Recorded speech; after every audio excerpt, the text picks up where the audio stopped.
Normalmente, cuando pensamos en el rincón más seguro del mundo, nos imaginamos una de esas urbanizaciones idílicas. Calles perfectamente asfaltadas, árboles frondosos, alineados, vecinos que levantan la mano al cruzarse y ese sonido lejano, casi rítmico, de un palo de golf golpeando una bola. Todo parece estar en su sitio. Todo rezuma un control absoluto. Claro, y es que esa imagen está diseñada específicamente para transmitirnos una paz casi hipnótica. Nuestro cerebro asocia, digamos, la previsibilidad de la rutina con la ausencia total de peligro. Si el césped está cortado a la misma altura todas las semanas, asumimos que no hay caos acechando en el interior de las casas. Esa es la clave, exacto. La asunción de seguridad. Pero a ver, imaginemos por un momento qué ocurriría si una simple máquina, digamos una excavadora de obra que pierde el control en una pendiente, se estrella contra ese decorado de cartón piedra. Uf, el desastre. Totalmente. Y al derrumbarse esa pared impoluta, descubrimos que el vecino más encantador, el tipo que siempre cede el paso y sonríe, lleva una década ocultando un secreto tan oscuro que congela la sangre. De repente resulta que el monstruo no vive en un callejón oscuro, sino que te presta la cortadora de césped. Qué fuerte. Y el contraste ahí es lo que genera el verdadero terror.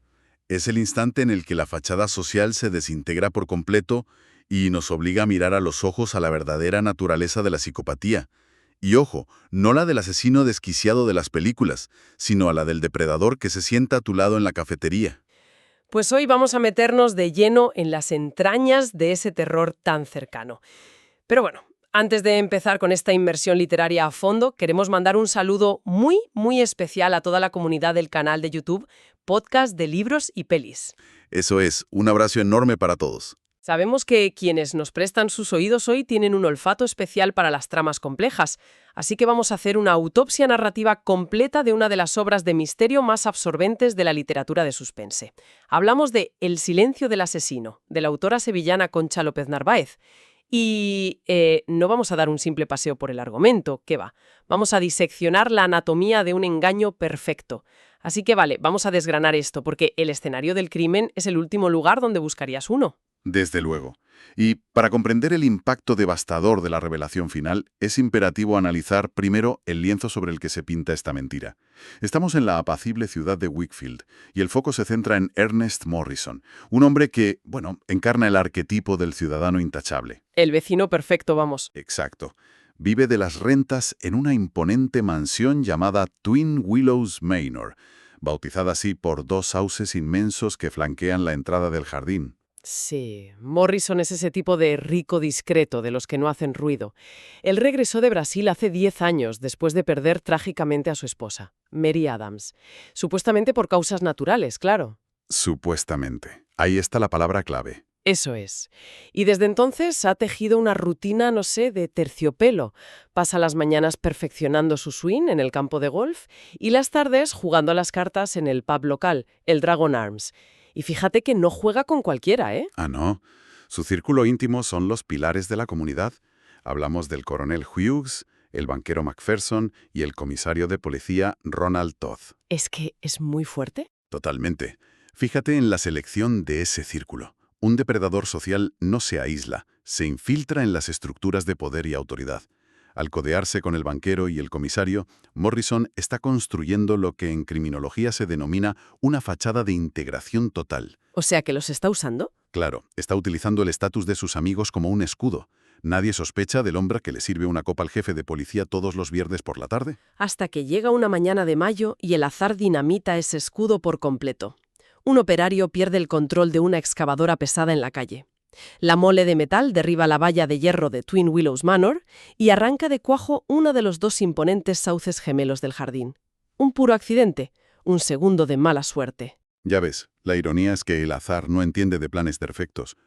La fuerza bruta de esa máquina hace en un momento lo que 10 años de convivencia no lograron: desenterrar la verdad, tanto literal como metafórica. Literalísima, porque Morrison está en el Dragon Arms, en mitad de una partida de cartas, cuando la puerta del pub se abre de golpe. Entran el sargento Taylor y el agente Smith. No piden permiso, no esperan a que termine la mano. Van directos a la mesa y se lo llevan detenido ante la mirada atónica del comisario y del resto del pub. Me imagino la escena y tiene que ser un cuadro. Un shock total. Resulta que bajo las raíces de ese árbol caído han encontrado restos humanos. Un esqueleto que lleva un aparato ortopédico inconfundible. Es Mary Adams, la mujer que llevaba una década, entre comillas, muerta en Brasil. Madre mía. Aquí es donde la disonancia cognitiva golpea a la comunidad de Wakefield como un mazo. El cerebro humano tiene serias dificultades para sostener dos ideas contradictorias al mismo tiempo. Claro, es que no te lo crees. Exacto. Para el banquero o para el comisario Todd, procesar que su compañero de cartas de toda la vida es un asesino despiadado requiere reescribir toda su realidad. La mente prefiere buscar cualquier otra explicación disparatada antes que aceptar que han estado bebiendo con un monstruo que no siente la más mínima empatía. Pero, a ver, hay un detalle en ese arresto que sinceramente a mí me desafía toda lógica. Y es que cuando lo llevan a comisaría y Todd le comunica el hallazgo del cuerpo bajo el sauce, Morrison sufre un colapso brutal. Sí, se desmorona, se queda lívido, empieza a temblar sin control y murmura, con una estupefacción que parece genuina, que eso es absolutamente imposible. Y yo me pregunto, a ver, si él cavó la tumba, si él la enterró bajo ese árbol, en su propio jardín, ¿cómo es posible que reaccione con una sorpresa tan visceral, tan real? ¿Era una actuación digna de un Oscar? ¿O hay una pieza del puzzle que no encaja? Pues esa es exactamente la semilla de la duda que la autora planta en la mente del lector. Ante la evidencia abrumadora de los huesos, la negación de Morrison parece absurda, ridícula. Y su estrategia posterior lo complica aún más. Ya, porque lejos de intentar tejer una coartada o clamar su inocencia a los cuatro vientos, Morrison se encierra en un mutismo sepulcral. No dice una sola palabra. A nadie. Ni a la policía, ni siquiera a su propio abogado defensor. Se queda mudo. Lo cual nos arrastra directamente a la sala del tribunal, que es una imagen potentísima. La audiencia está abarrotada. El morbo en el pueblo es palpable. Y en el banquillo de los acusados está él, impecablemente vestido con un traje de rayas oscuras, proyectando una serenidad casi insultante, ¿no? Sí, como si la cosa no fuera con él. Puesto que el acusado ha decidido ser una estatua, la inmensa tarea de reconstruir el pasado recae sobre los hombros del fiscal Brennan. Y Brennan tiene una papeleta difícil. Tiene que convencer al jurado de que este pilar de la comunidad, este señor tan educado, es un verdugo calculador. Y vaya, se lo hace. Sí. Para lograrlo, el fiscal disecciona magistralmente la mecánica de la depredación financiera. Llama al estrado a las amigas íntimas de Mary, a Emma y Claire Stanford, y también a su antigua niñera, Anne McNigan. Y a través de los testimonios de estas mujeres, presenciamos el manual de operaciones de un manipulador de libro. Porque, claro, Mary Adams no era solo una heredera adinerada, era una mujer profundamente vulnerable, acomplejada por una severa cojera que le obligaba a usar ese dichoso aparato ortopédico. Ella creía firmemente que nadie la amaría jamás por sí misma. Tenía la autoestima por los suelos. Y justo en ese abismo de inseguridad aparece Ernest Morrison. Se conocen casualmente en un tren desde Londres. Él despliega un encanto quirúrgico. No ignora su cojera, pero la trata como un detalle irrelevante, ¿sabes? ¿La hace sentir normal? Eso es. Consigue que Mary baje todas sus defensas de una forma tan radical que cuando deciden casarse, Morrison hace la jugada maestra absoluta. Exige que firmen un acuerdo de separación de bienes. Ojo a eso. Esa exigencia es brillante desde la óptica de la manipulación. Las personas cercanas a Mary, como el ama de llaves o sus amigas, ya sospechaban que este forastero encantador iba detrás de la fortuna.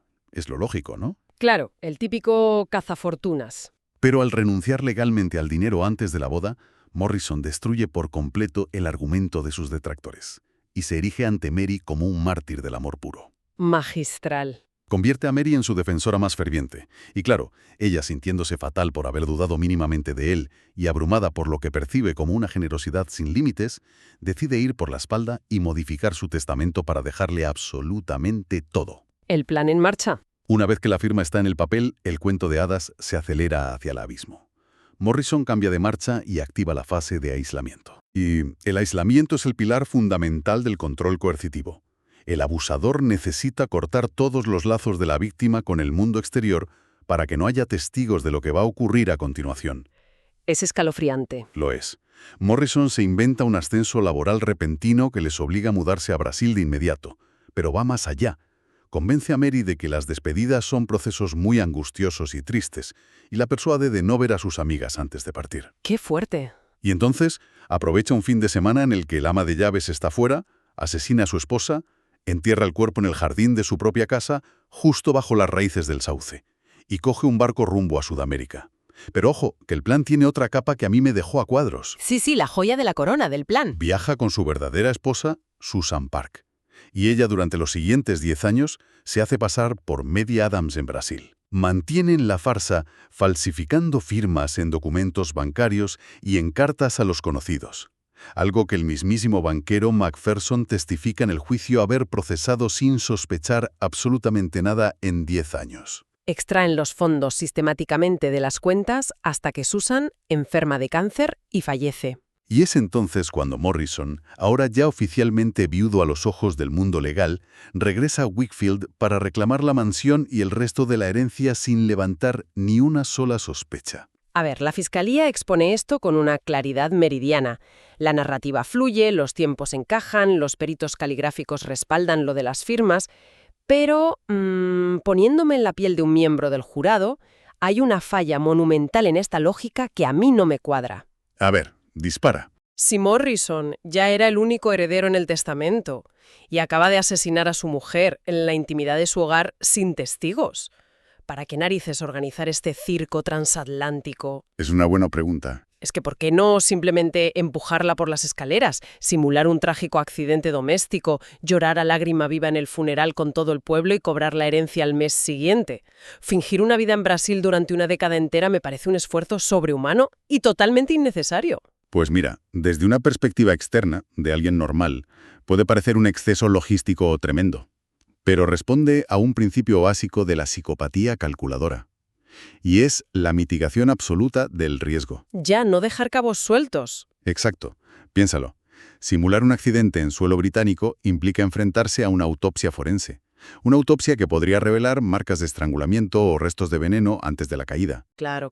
Además, implica someterse a interrogatorios policiales extenuantes que buscarán la más mínima contradicción en su versión de los hechos y, sobre todo, implica enfrentarse a las amigas y al ama de llaves, que lo odiaban, y que presionarían a las autoridades para que se investigara a fondo cualquier muerte repentina. Ostras, claro, al sacarla del tablero de juego, fingiendo ese traslado idílico a Brasil, elimina la escena del crimen a los ojos del mundo. Literalmente borra el asesinato. Esa es la clave.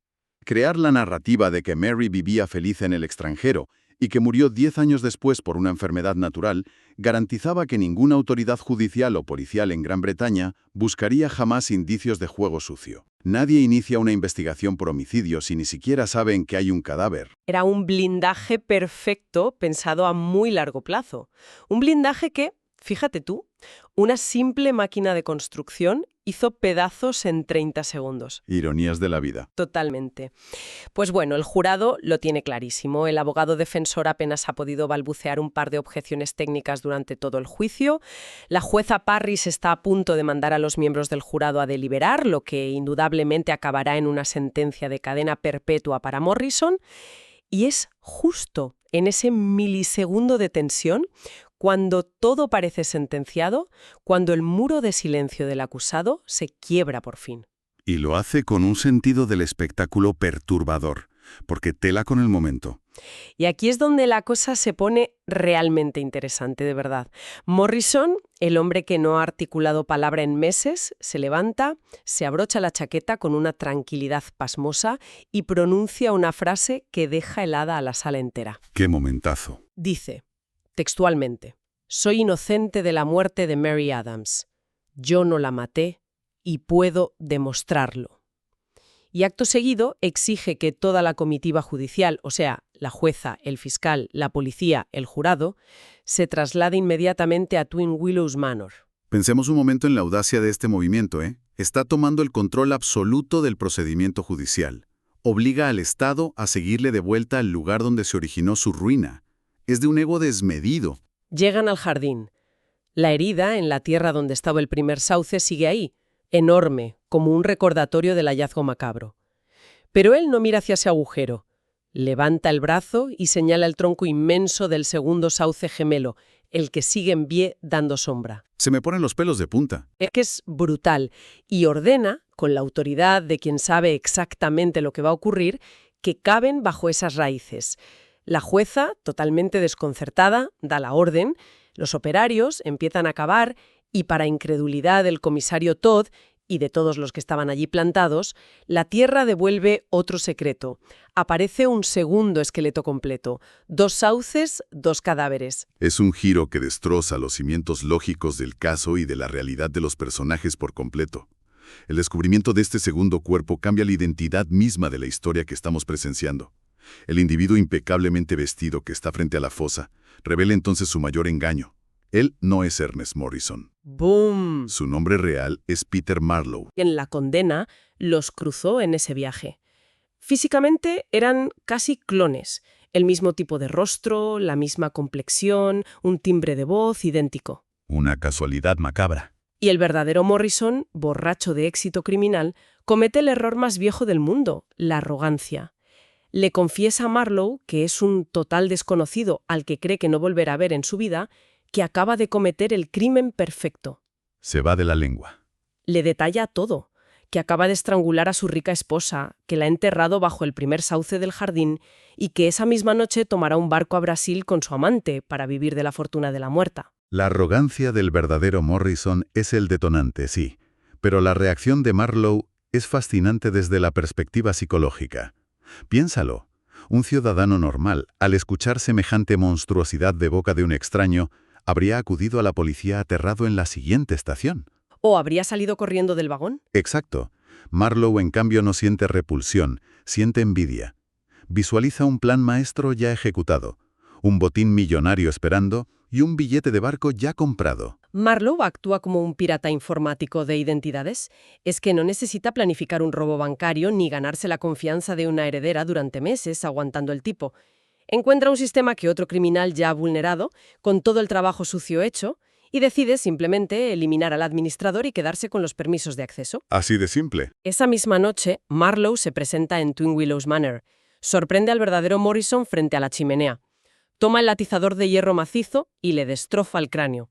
Lo arrastra al jardín, cava febrilmente bajo el segundo sauce, lo entierra, agarra los billetes, los pasaportes y el dinero y se marcha a Brasil con Susan Park. Que, por cierto, al parecer, no era muy exigente con tal de que el plan millonario siguiera adelante, ¿no? Ya ves, mientras hubiera dinero de por medio, el cambio de marido debió parecer un mal menor. Marlowe es un parásito criminal en el sentido más estricto de la palabra. Engulle la vida y los pecados de su huésped. Total. Pero lo que resulta verdaderamente revelador sobre el perfil psicológico de Marlowe es su comportamiento durante el juicio. Porque, a ver, él tenía los recursos económicos para haber huido a otro continente en cuanto la excavadora chocó contra el primer árbol. Podría haberse esfumado. Podría haber desaparecido en el viento, efectivamente. Sin embargo, decidió quedarse. Soportó meses de encierro, el desprecio de una ciudad entera y el riesgo real de una ejecución penal. ¿Por qué? Es que no tiene sentido aparente. Pues por puro narcisismo maligno. Quería el suministro psicológico de mirar a los ojos al fiscal, a la jueza y al comisario en el último segundo posible y demostrarles que era infinitamente más inteligente que todos ellos juntos. El placer de engañar al sistema judicial y humillarles pesaba más que su propia libertad. Les escupe en la cara que han hecho una labor de investigación brillante sobre Morrison, pero que, vaya por Dios, han juzgado a la persona equivocada. Marlowe, a su manera retorcida, resolvió el asesinato de Mary Adams matando a su asesino. De ahí venía la estupefacción genuina que comentábamos al principio. Ah, claro, la pieza del puzzle. Exacto. Cuando la policía irrumpió en el pub diciendo que había un cadáver bajo el sauce, Marlowe pensó que la excavadora había desenterrado al verdadero Morrison, a su propia víctima.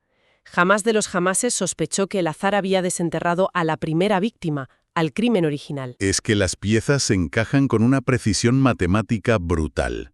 Y aunque Marlowe no mató a Mary, sigue siendo el asesino confeso del verdadero Morrison, y se enfrenta a las consecuencias de sus actos ante la ley, lógicamente. El telón cae en el juzgado con esta revelación tan explosiva. Pero una historia de este calibre no puede cerrar simplemente con una sentencia judicial. El impacto de los secretos desenterrados deja unas ondas expansivas tremendas en los vivos. La narración nos arrastra a un epílogo varios meses después, en el silencio de un cementerio. Un escenario muy adecuado. La justicia penal ha cumplido. Marlowe pasará 35 años entre rejas. Pero nos encontramos frente a la nueva tumba, donde ahora sí descansan dignamente los restos de Mary Adams. Y frente a la lápida están el comisario Ronald Todd y Claire Stamford, la mejor amiga de Mary. Este epílogo a mí me parece fundamental para procesar la toxicidad de las mentiras sostenidas en el tiempo.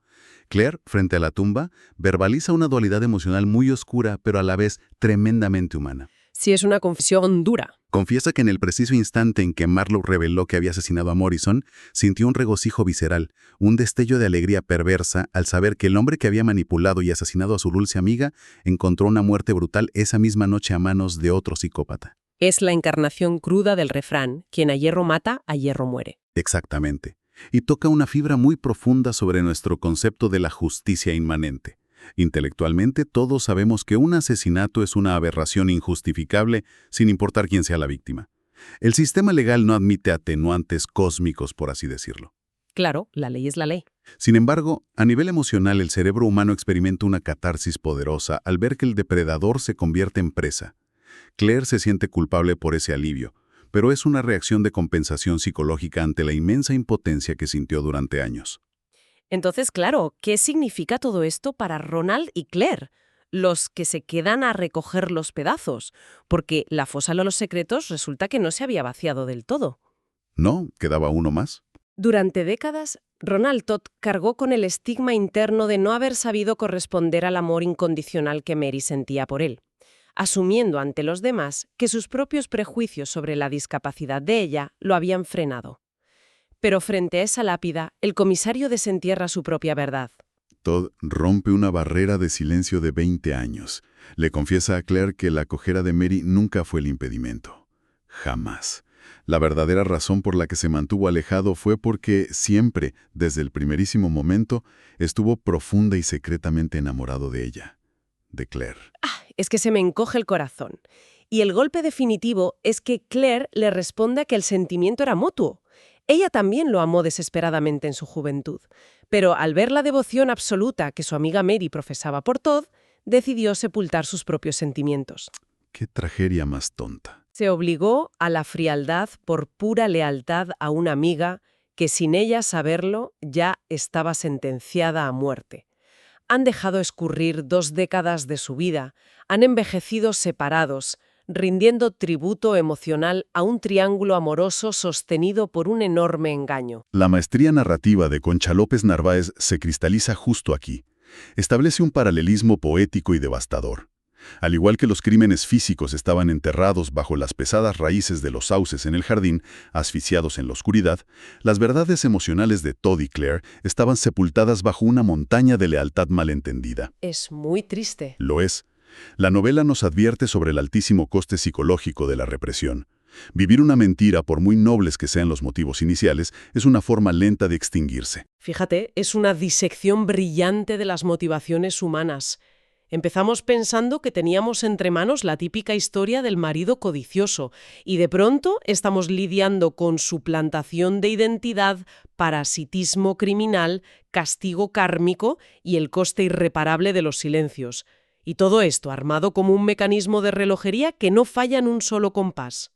La estructura es impecable, ¿eh? Funciona también porque se basa en manipular nuestras certezas desde la primera página, empujándonos a mirar exactamente hacia donde el prestidigitador quiere que miremos. Nos engaña a todos. Lo cual, dándole vueltas, nos deja con un pensamiento final que resulta francamente aterrador. Si esa mañana de mayo el operario no hubiera perdido el control de la excavadora, o si la máquina hubiera girado un triste metro a la izquierda. O si Peter Marlowe no hubiera estado tan intoxicado por su propio ego como para regresar al lugar de los hechos a regodearse. Exacto. El crimen, ambos crímenes en realidad, habrían permanecido en el olvido absoluto. La impunidad se habría instalado cómodamente en una mansión de Wakefield para siempre. Es escalofriante pensarlo. Así que, cuando caminamos por nuestro propio barrio, cuando pasamos por delante de esos setos perfectamente recortados y esas ventanas limpias que proyectan una normalidad intachable, cabe preguntarse, ¿cuántas vidas robadas? ¿Cuántas identidades huecas o silencios sepultados podrían estar respirando a escasos metros de nosotros sin que lleguemos a sospechar absolutamente nada? Asumimos que la luz del día actúa como desinfectante de las peores intenciones, pero esta historia nos demuestra que a veces la luz solo sirve para hacer brillar más la fachada que esconde el abismo. Ha sido un análisis fascinante y una oportunidad fantástica para sumergirnos en la psicología del engaño. Lo mismo digo. Gracias a todos los que nos han prestado su tiempo y atención hoy para desentrañar este complejo puzzle narrativo.